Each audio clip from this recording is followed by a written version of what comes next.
Drivers who park their cars across dropped curbs intended to help those crossing the road in Nottinghamshire could be fined from today. The County Council says those who do it are putting vulnerable pedestrians at risk.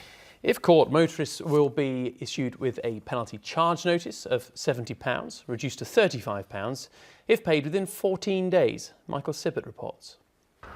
Crossing the road can be hazardous at the best of times, but when you're visually impaired, the task can become even harder.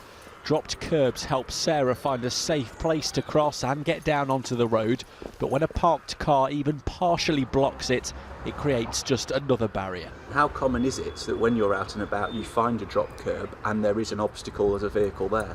Nearly all the time. And what sort of impact does that have on you? Well, it makes it more longer to do things, but also you're having Kiki can't do the job that she's supposed to do and keep me safe when I'm out and about.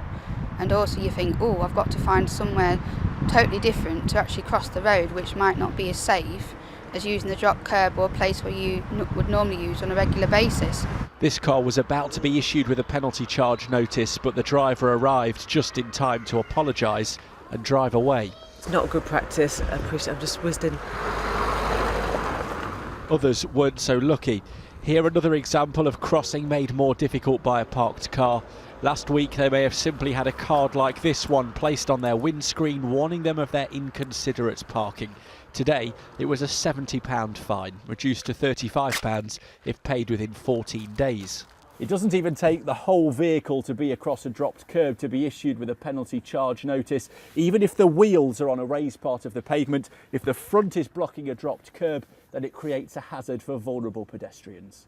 For now, they'll only be issuing notices on dropped curbs at crossing points, not on private driveways or loading areas. The reason why we're particularly looking at the pedestrian-used drop curbs rather than the whole lot at the moment is because that's probably where the highest impact is and we can make a difference for those people. It can be inconvenient for people trying to get out of accesses, etc. But the one thing we feel we can make the biggest impact on for those that really need these crossing facilities at this stage are those pedestrian ones.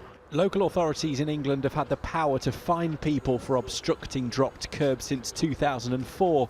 In Nottingham City, it's been enforced for 6 years, but in the county, they're only starting from today. Many don't realise the problems their parking can cause. Michael Sibbett, ITV News, West Bridgford in Nottinghamshire.